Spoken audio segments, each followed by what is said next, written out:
everybody. Welcome to Craft Blend.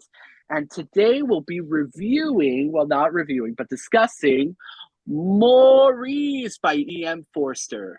So, we're going to start this episode again by talking a little bit about the author. So, here we go.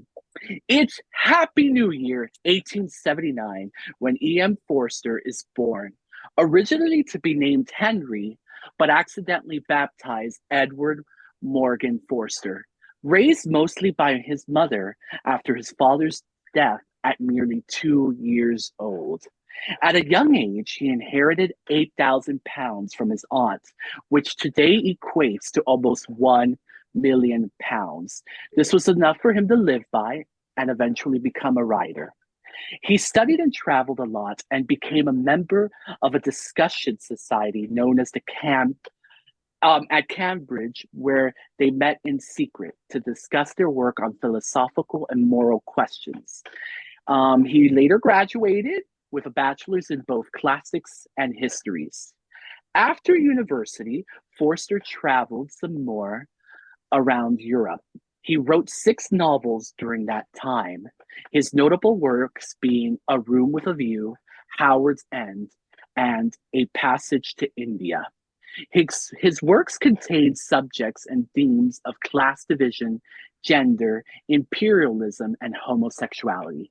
And talking about homosexuality, today's episode we will focus on one of his works that was published post humor. Help me with this word, girl. Post Yes, in 1971, but it was written in 1914. Homosexuality was a crime in those days, so it would be decades before he actually released it. He had a note on it that it's like good, save for later. Technically, he was inspired by a real life gay couple, Edward Carpenter and George Miller. So, it's loosely based on them. It's not, thoroughly based on them. So it's a work of fiction. So in the book selection we have today, we follow Maurice. Tell you a little bit about Maurice. We follow his early days, mostly in school, and then has how he grapples in society with his love for men. He meets Clive Durham, for which he falls for, and it's a navigation of maybe their, a first queer romance. So that's all I want to say about the book with no spoilers. Just basically, Maurice's life, titular title. So we're going to start the episode. And always, we like to share a quick little few thoughts and our rating of the book first. So what did you think, Hannah? So my rating was actually around like a 3.5. Nothing, it wasn't like anything horrible. The story itself was interesting, but I did have a little issue with like the writing and stuff like that. So it's definitely 3.5 for me. Yeah, same. We've been having the same rating for quite a few episodes. So yeah, I completely agree. And yeah, but it's hard, but I guess we'll discuss it much later, especially if we decide to compare it to last episode, but that'll be for later. So first, let's talk about our protagonist, Maurice. How did you feel about him? I liked Maurice. I kind of liked that he was I feel like not your typical protagonist. Like he grappled a little bit with who he was, but I think I really enjoyed that he eventually came to terms with this is just who I am. I can't do anything about it. And I think I really enjoyed that about him as a character. I like when characters are not so afraid to be themselves. It's something that I always enjoy. And even though it's hard and scary sometimes, like at least being true to yourself, I feel is just important. So when a character depicts that, I really enjoy it a lot more. Yeah, it's a more grounded, universal message of, just be yourself through and through. So I do love him as a protagonist as well. Like he was like, especially his inner thoughts throughout moments and stuff like that, even grappling with the darkness of, like society's expectations of being gay and queer. So like I dug it because um in juxtaposed to other stories, he keeps fighting and he's like, no, I feel this within my innate heart. How could this fucking be wrong? This can't be wrong. Love is love before Lin Manuel Miranda did it on stage. So it's like, it's good to have like a positive and not like, even though there's still the tropes, and we'll get to that eventually, especially with the hypnotist. But at least innately, there's that strong vocal point of like, what I'm doing is not wrong. I am me. So, talking about characters, I would like to piggyback off and, you know, other than Maurice, who did you feel more connected to, or who did you like?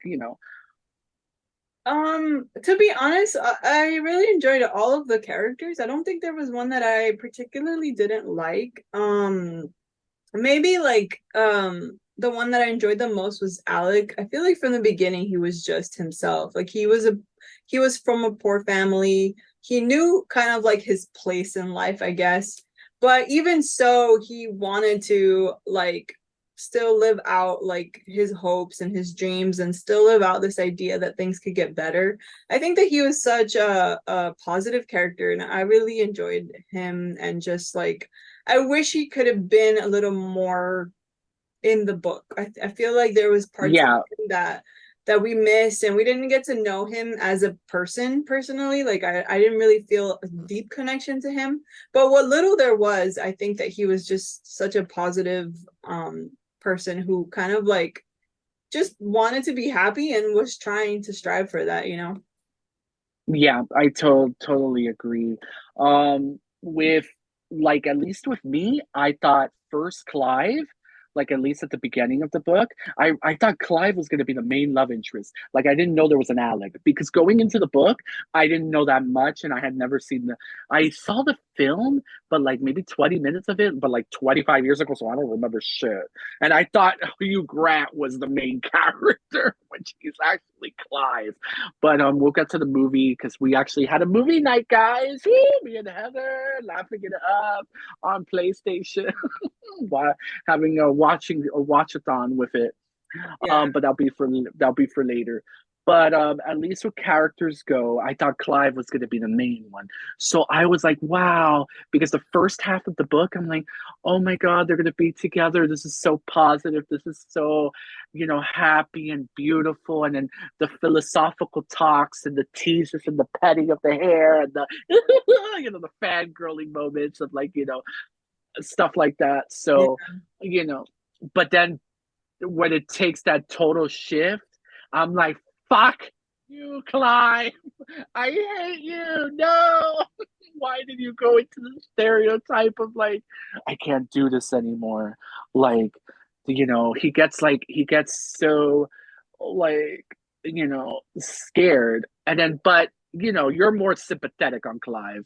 You've won me over. You've won me over, at least with this adaptation. But I'm like, damn it, because I fell for Clive hard at the beginning because it's not that he corrupts Maurice, he just broadens and opens his mind. So Yeah. for a character that's so open and so full of life to shut down like right after a few years with the time jumps, I was like, no.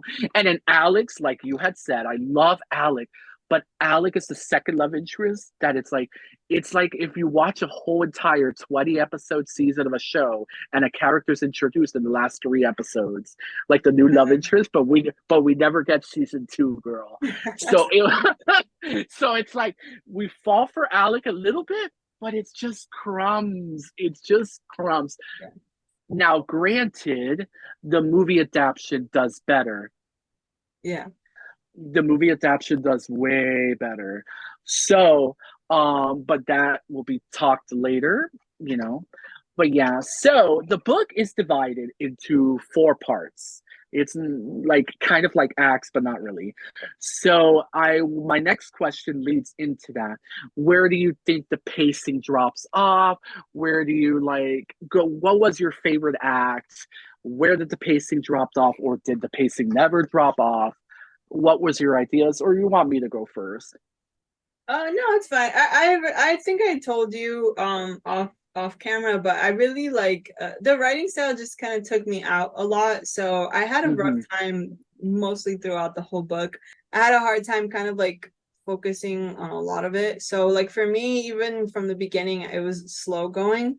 I think I got more invested towards the end, like that last part where we get Alec's side and we also see like them kind of falling for each other, I guess, and things like that. I think I got a little more invested once the whole thing happened with Clive and everything like that, that he decided to marry someone else and it was a woman and everything like that. So yeah, so it was probably towards the end because definitely it was tricky for me to get through. Like it was hard to get into the rhythm and the pacing. It was really like the only thing I can describe it is laborious. It was kind of heavy to get through for me.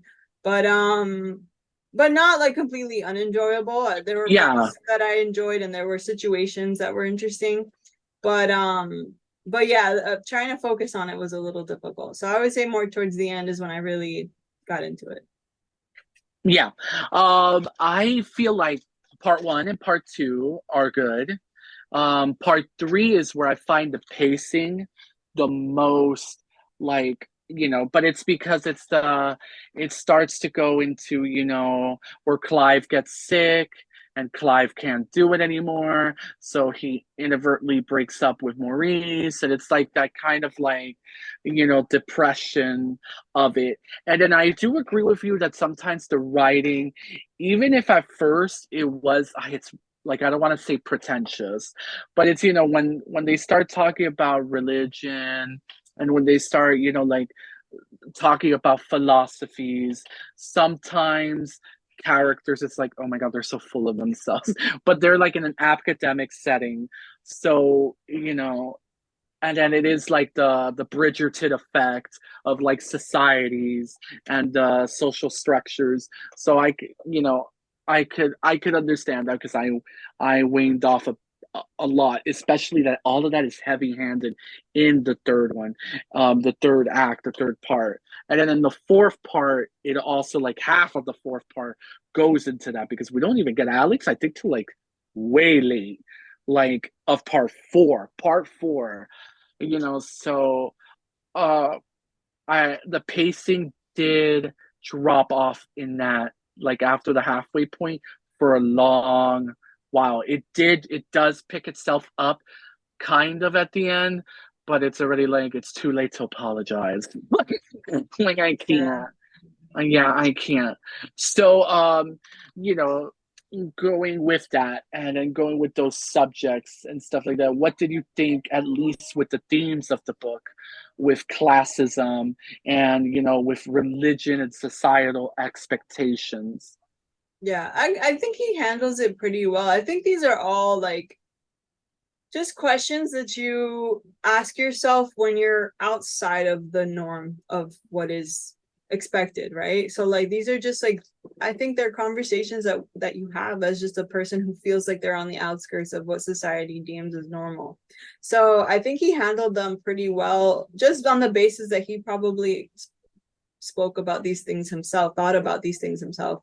And he really brought to the characters this kind of like idea of how how do you hold on to like love and yourself when you have to combat all of these outside things, and like what can I do to be normal, and especially in terms of like Maurice, why that's why for me like the hypnotist scene makes sense because like I how do I then become normal if I'm feeling uncomfortable and I'm feeling like I can't be what everybody else wants me to be? What can then I do to be that? So like I can see why you would try to change yourself, at least attempt to. Well, if maybe there's a possibility, right? And then, and then realizing shit, like that's not working, and then having to come to terms with that. I think it was really explored really well in the book. And like honestly, like the only thing that I didn't particularly feel was explored at all was Alec and Maurice's relationship. I feel like that was lacking more than anything. But in regards to everything else, yeah, like you can see the struggle of a person in a high class society needing to fit in to keep their standards, right? To keep being a part of this. But then realizing that, like, what's more important to me? Is it being with them and in this society? Or is it being myself and maybe on the outskirts and with someone that I love, right? It's just like that conversation didn't hit because we didn't get so much of Maurice and Alec. Like I feel like if there was there's this, I guess maybe it doesn't have to be this big thing, but I guess I was thinking if you're going to go through something so heavy like that, then you need a reason, right? And I just didn't feel like Alec was a reason enough because there wasn't enough of him. If I were to like have been his editor, I would have told him give us more of Maurice and Alec falling in love, so that the sacrifice that he makes on at the end feels like a sacrifice and feels heavy and feels like wow, he's giving up everything for someone he loves. Because the way it ended, that sacrifice just falls very short for me. Yeah, but that goes into my next question about Maurice and Alex. But you're kind of touching the iceberg there. I'm going to bring it slightly back into the themes because classism. You're right. At least with that, that's introduced a little bit towards the end because it's discussed throughout, but all of them are of privilege and they're of middle class slash upper class. So Alex doesn't get into the story till like at the 90% mark. But what I think at least what is handled well is like questioning because I think I can't speak for straight people or any of that, but like I think a lot of people do, whether gay, straight, whether any part of the spectrum. I think a lot of people do question religion and do question aspects of it and how you are raised by it and stuff like that. So I did relate to that a lot because being raised Catholic and stuff like that, I did question a lot of those things like Clive does at first, which I found him so like enigmatic in the beginning and so powerful. And it's not like corrupting Maurice or anything. Yes. Okay. I got a package. I wonder who it's from. Okay. So I do feel that as though, when they talk Clive talks about religion and stuff like that and he questions it like so much. I was like I went through the same things and the way he like breaks down and stuff like that. And then Maurice gets to that point too. And then, like I had mentioned earlier in the episode, like Maurice's inner thoughts. It's like, at least that I could speak on being like a queer person.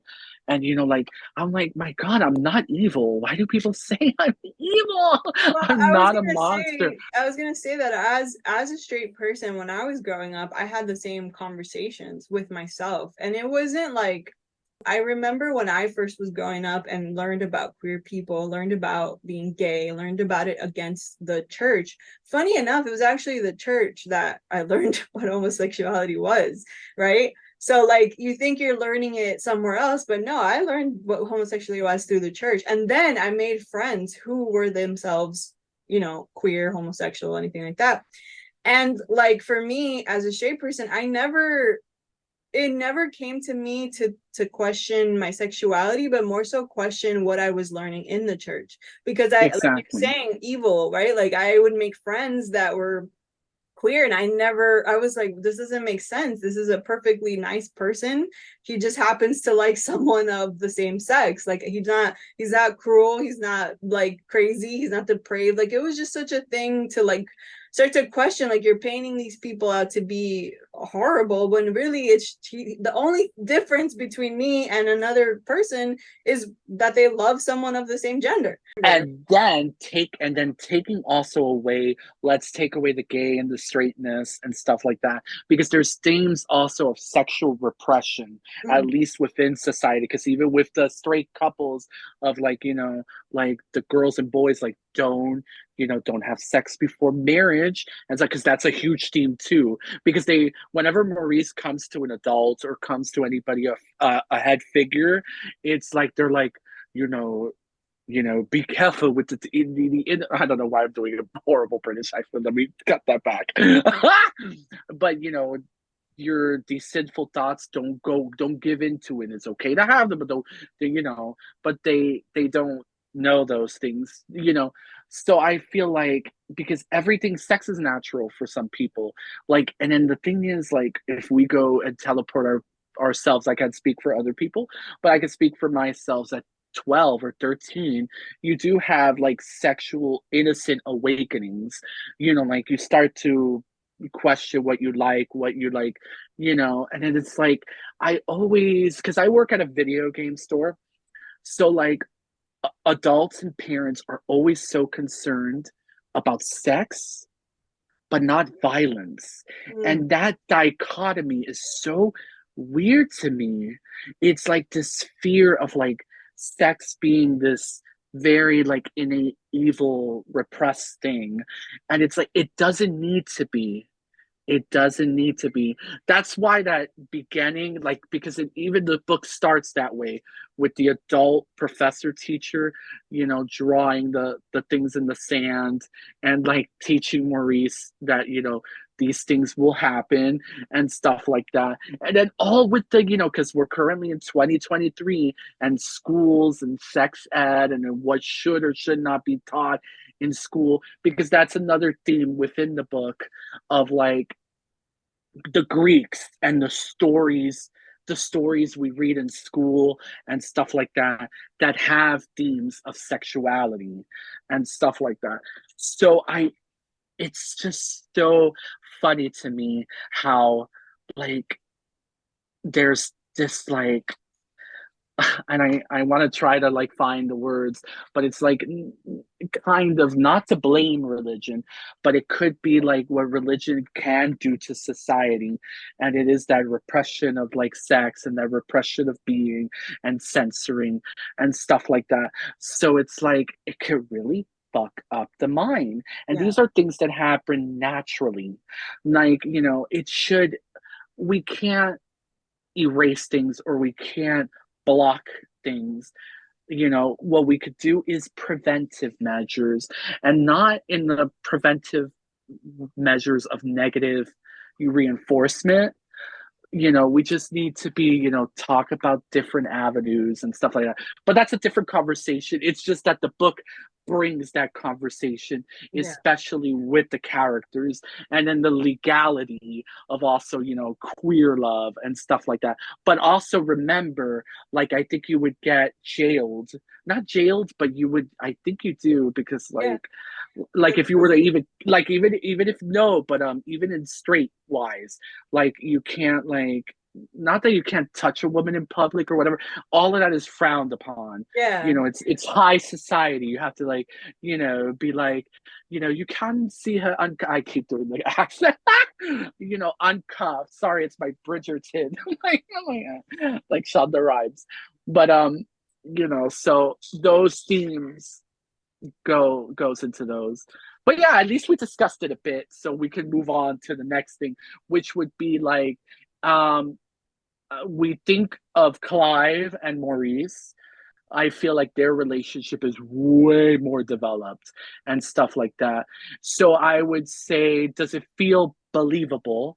And then, to bounce off the two-parter question, is when Alec is finally introduced, how is that relationship handled? And you started that one off great, which I'll piggyback off that. Like, I feel like Alec, at least, was not developed well enough and stuff like that. But then when you start to when I started to research the book and stuff like that, and then there's like different iterations that he wrote. Originally, he had to have a sad ending, Yeah. but in his deep soul, as a queer man himself, he didn't want that fucking sad ending. So like Alec was introduced late and stuff like that. So I could see, I could guess and assume in those circumstances that yeah. But what he does, at least with Clive, if we were to delete Alec or whatever, like Alec doesn't really he's not a necessity to the story. It could have, like you said, with the editing, it could have been like Maurice saying, you know what, fuck it. You're going to live a sad life, Clive, because you're not going to be true to yourself. But me, I'm going to at least continue living my life. Yeah. So, but what's there was so good at the beginning, though. It was so happy, and it was so like whimsical, and then them in the grass and running around like school children, and that innocence, because it really is, it's like they're just holding hands and they're getting to know each other, and it's that innate hunger of like love at the first time, and it's Which like, I think is yeah. something like really important to bring about in the world, especially. I think like going back to just queer media, right? I think that's what we enjoy the most about like stories like Heartstopper, right? Where it's like it's not sexualized, because I mean, don't get me wrong, there's fun books about queer love, but it sometimes can be a little over sexualized, so you don't get the beginning romance a lot, the getting to know each other, the flirtation, the nervousness, the butterflies, like there is innocence in that, and that I think needs to be portrayed more, is that innocence, because it is, at the end of the day, right? Love is innocent. It's just I see a person and I feel love for them. I care for them. And it doesn't matter to me what they are, what they look like. I love them, right? And in the case of, again, like people who are homosexual, that just so happens to be someone of the same gender, but it's not a perversion in the sense of like, oh, just, sex with everybody. No, it's a, you meet someone, you enjoy their spirit, you enjoy who they are, and you feel that connection, right? And I feel like that's something that is definitely could be given more of, just that like sweet connection, because at the end of the day, I feel like that's what all most of us who are looking for a relationship, right, would want, is the sweet get together until the inevitable, right? Like the adult stuff, that's fine. But just that moment of connection, of meeting someone that, oh, this person's exciting and I want to talk to them and I want to see them every day. It's that sweetness, that innocence that is just prevalent with love. It's what it is, and it's what just sadly, or not sadly, it's just what religious people don't seem to want to like I guess take note of, right? That like it's not just a sexual thing. It is love. It is a feeling just like you would feel between a man and a woman. It's the same exact feelings happen. And so like I think that's always important in books, to like that it's not always just jumping into bed, but also the affection, the hand holding, the caresses, the getting to know each Mm-hmm. other, right? Yeah. It's just, I guess, because so long homosexuality has been criminalized, that it's just like they still not a lot, because we're already passing the time where it's like it's getting really 50-50, where like 50 people are like, we know gay people are not evil, we know they're not the equation of pedophilia, because that's what some people group it as, which is not. So times are getting better. I can say that, but it's just because it has been criminalized so long. What people need to know is that like time needs to heal. So therefore, like, because now there's a pushback, like especially with we're going out of subject, but we could touch upon it slightly, with like Pride Month and everybody getting jealous of that, and like this pushback against the LGBTQIA plus community. And it's just like, because we have been criminalized for so long, that it's catching up. That's why it's information and education is important. And that's why I get scared when schools, and it's like, I know what they're doing there. I know what they're doing there because governments do that. Governments do that. And then that's what's so sad about where we haven't talked about a side character to bring it back to the book core subject. With Rinsley, Riz- um, yeah, Risley, and how what happens to him, which is a catalyst to why, which the movie format does way better than the book. The movie now, Clive, because in the book it's like a newspaper article, but in the movie they linger on more multiple scenes to impact that. yeah, But while the book is just a newspaper article that Clive reads, that Risley is in jail for, like, indecency in public, and how it's criminalized. So, the ramifications of that. And then, it is scary. That's why you won me over with the sympatheticness. It's because in a good way and in a bad way. In a good way, I'm a modern queer. So it's like, but sometimes I just have to teleport me back, because it is true that, like, those things were punishable by death. So it's like, so they had to love strongly. They had to keep in shadow. yeah, So it's like, yeah, so like I was way more harsh on Giovanni's room, and then this one gave me a little more context, especially with the hypnotist.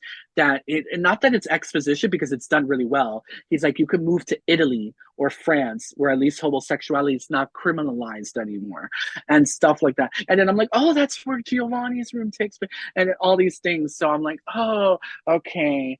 But they still take stuff down, and then we could lead to that. This will be our first time we kind of do it a little bit in our podcast, which is a versus question. We won't do it as often, but at least in this case, our two back-to-backs, our two book reviews back to back, have been in similar tone and similar themes and stuff like that. So we could put it as a question of Giovanni's room versus Maurice, and in a nice way, not in a really competitive, yeah, mean yeah, way. Like what we first started with, that we have been talking for the past few days, with you, with the pacing and writing, we feel as though Giovanni room, at least James Baldwin, is written way better. But I feel that maybe we enjoy the story and the relationship more in Maurice.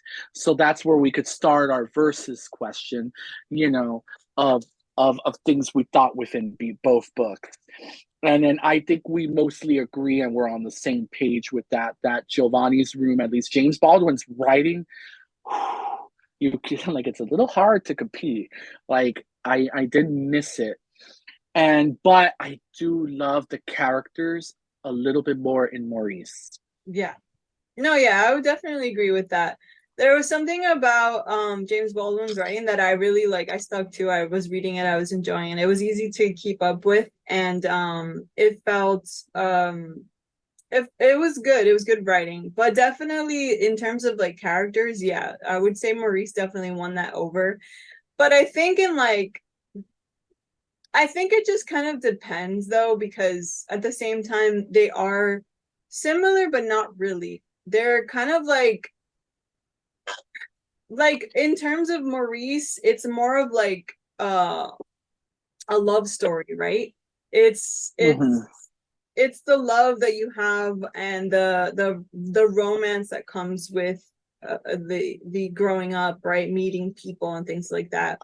While in like Giovanni's room, it's more of just like it's a love story, but it feels like the conversation isn't really the love, right? It's the battling who you are and realizing who you are. It's kind of like Maurice, like, but an opposite, because our main character in Giovanni's room is the one who ends up kind of like Clive.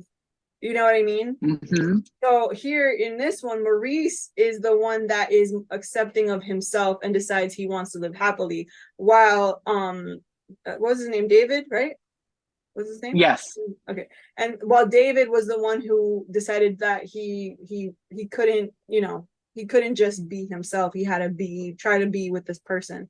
So it was kind of like the same story, but in the opposite face, you know, like you're seeing two different sides. So I would say, yeah, that like that's the only part that like makes it, I think, the reason why it feels so different, because we do get to enjoy Maurice accepting himself and giving into love and things like that. While with Giovanni, it's the opposite. It's the Giovanni's room is the opposite. Is The that, darkness, the yeah, that I'm repression, holding the myself doubt. back. I'm Yeah, not letting myself love. And I think that is probably why the characters were so difficult to deal with in Giovanni's room. Because we're getting Clive essentially in at the forefront in Giovanni's room. But yeah, in Maurice, I think that I would agree, yeah, that the characters are just more likable. But again, I think it's because it was a love story. It was the essential yeah. falling in love and what it felt like to be in love with someone, and I think that's what makes it a little more Yeah. interesting. And not to be unfair to E.M. Forster, because he also has exquisite writing, I Yeah, believe so. Like he's not, but James Baldwin is at another level. I could admit that and stuff like that. But there are quotes that I did love and that I wrote in my journal thing, and then one of them happens to be love had failed. Love was an emotion through which you occasionally enjoyed yourself. It could not do things. And I felt that like because I'm going through that phase of like love doesn't exist. It's only temporary. Like it's just like and then that's why I related because like all queer people we get that feeling. I didn't get it in so much Giovanni's room, David. I didn't get it to that thank God. That deep depression of it. Cause I always thank God that I have that sense of humor and that I am mostly optimistic with life. So, like, at least with Maurice, like his sadness of like forever being alone, but yet, you know, with that struggle, trying to like put forward a way out, an exit, a positive exit, and then also like, you know what? And then falling madly in love with Alec and giving that chance and saying, fuck it to class and fuck it to everything else. And yeah, it's just like the story, at least with if we were to do it with verses or whatever, Maurice is just like, I do feel like it's lighter, it's bubbly, it's in the now in our spectrum, because it's gonna be so funny just because of fucking Heartstoppers, bro. Heartstopper, we're gonna have this new scale of like is it this, or where does it take place in the Heartstopper um yeah, era, like where it goes into that. And then Maurice is more towards, it's not fully there though, because we still have the hypnotist, we still have all the sadness. But Maurice, I do find more in my queer joy era. I only said it once today. I find it more like, at least more enjoyable in that sense. yeah. But it's because at least Giovanni's room is bleak, is a more like sad read, but it's just as important too, which we discussed in that last episode. But I do have a question, because Go ahead. we did end up watching the film. Do you at Mhm. all feel like the film had an effect on you in regards to the book, or did you feel that way even while reading the book? No, I still felt that. Delete the movie because we saw it right last night, so it's still super fresh. But I could even after it, I was getting nervous because I didn't know about Alec. I didn't know Yeah, about Alec because Alec is really introduced in the last thing. So that's why that third act I was saying earlier, I'm like, oh my god, what's gonna happen? Like I was getting nervous. I'm like, oh my god, did I lie to Heather? Does this not have a happy ending? If one of them dies or goes overseas or something, I'm going to rip this book and set it on fire. Like I was like getting nervous. But yeah, then when they started to introduce Alec, and even in Alec, there was that stupidity of that cat and mouse, the stupidity of the cat and mouse, and how they fought in that, in the area of the museum or whatever that was.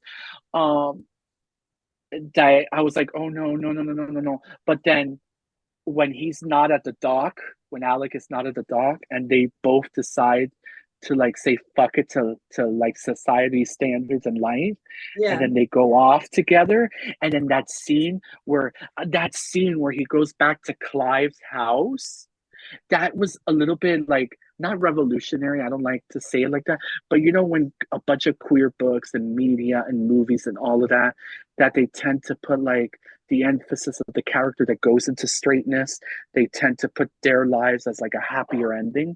This one wasn't. This one gave the happier ending to the queer person and took away agency from Clive and left Clive as the one who like, oh shit, did I mess up? Like, you know, it did that reversal. And Maurice to have that strength of like, to give himself closure, to go to Clive's house and be like, I fell in love with someone else. I'm saying goodbye to this sad queerness era and I'm going to go into my happy queer era. Like that, I felt that. And in the movie just plussed it. What the movie does, we're going to jump into it. It's our next question. And it's a new one. It's a new question. It's the movie adaptation. So the movie adaptation makes Alec way more forefront towards the second half of the movie. I think it does way better than the book because the book does it way too much at the ending. So it's like we get crumbs, like I had mentioned earlier. Yeah. So, you know, Heather, you and I were gushing through the movie. We were like schoolgirls. It felt like slightly like a lesser intense Heartstopper.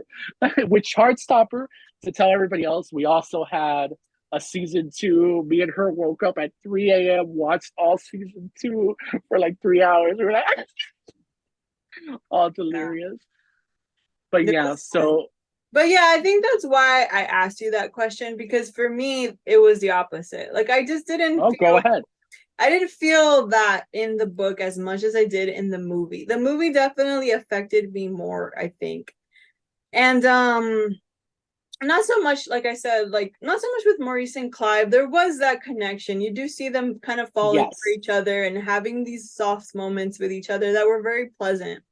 But like we were talking about with Maurice, it just felt so fast towards the end that I wish we could have gotten a little more insight into Alec, what he was, like what he enjoyed, things like that, because the movie does give you a little bit more. But even so, it's still even in the movie, there was still just a little bit lacking for me. It just I feel like Alec went too fast, you know. And Yeah, I get that. I get like I that. think about real relationships, right? Like your what do you call them? Your the person you meet after you have like a big breakup, right? Like what is that called? Yeah, the Round, rebound. the Rebound. rebound, yeah. Like I feel like Alec in the real world would have been a rebound, you know what I mean? And like Yeah. I guess that when I was telling you earlier that that sacrifice that he makes to give all of himself to Alec and just like forget about the my money and forget about being part of society, just let me be with you. It could have been more impactful if we got more of a connection with him and Alec and why they would fall in love instead of just because they were two queer Yeah, people, you know? yeah, yeah, exactly. That's why, like, I know I joked around at the beginning of this episode of kind of like feeling like a season one and a season two, and Yeah. like a Dawson versus Pacey, like from Dawson's Creek. Like, if we were to do that, oh my god, I'm Yeah. dating myself with Dawson's Creek. But you know, if it was like a between them, I felt like Alec. The story could have worked, like I mentioned earlier, without Alec. It would have been Maurice finding his own inner strength and, you know, fuck Clive, peace out. I'm going to go into the dating world of what I can be. The reason it still rings slightly true to me, and with the book, that theme kind of goes through, is that it's so hard to find another queer person. So like you have to stick with it, girl, and then love has to go fast. And then especially that you could get malaria or tuberculosis at age 35 and die. So it's like, you know, it's a different time period. Now we're more, I feel like we're way more cynical now of like, you know, with love and stuff like that, that we're like, you know what? No, we need to like, I you mean, know, but I this is, wouldn't say cynical, just like more cautious because, yeah, you can meet someone and have great chemistry, but that doesn't necessarily mean you're going to stay together forever, right? So, like, you know, that's just one of those things for me, I guess. Maybe it's just a hang up I have, but I'm like, how do you just know that this is going to be like your forever? Like, you're giving up a lot for someone that you like kind of barely. Mama, the dick was that good. The dick.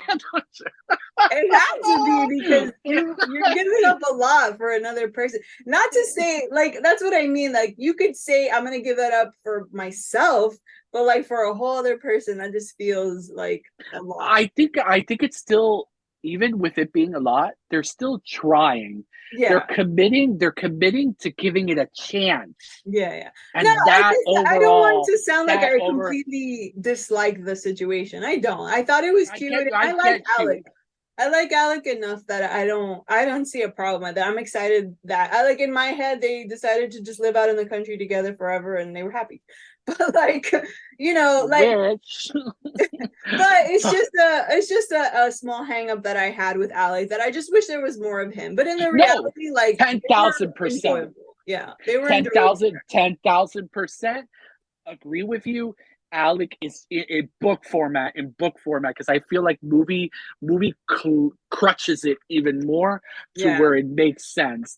But book version of Alec is way too late and way too, you know, tacked on the ending. Yeah. But yeah, but talking about an Alec type sequel, talking about like season two, there kind of is a spiritual successor in book format, which is Alec by William Canzio, and it takes place like the first the first third is the ending of the book and him meeting Maurice and all of that, but then the rest is their life. I'm halfway through and I'm loving it because it's like a modernized, spiritual successor, not retelling, because it still keeps all the coreness of the book and the dialogue and everything super faithful and loyal, but then it gives that modernness of like, we don't get fade to black sex scenes. We don't get like, oh my god. But I highly recommend, if you enjoy Maurice and want more of Alec and you're a fan of Alec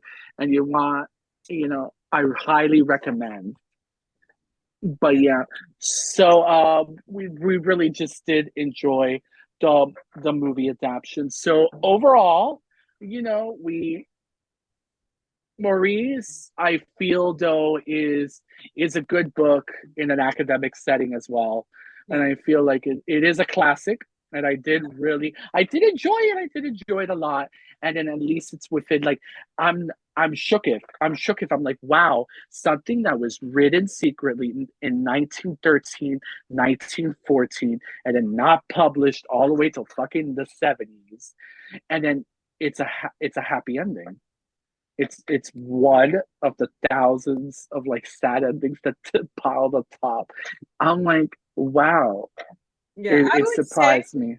I would say that if you do find the book difficult to read, the movie is really good in terms of like how much of the book is in it. I think the movie did it justice really well, and then Yeah, it did justice. it does add on the extra stuff of Alec. So I think that if just in case like the book is a little difficult to get through for a person, because I know it was a little difficult for me. But if you do find it difficult, then the movie with Hugh Grant is definitely, you could watch that and pretty He's much get so the gist of dreamy. the movie.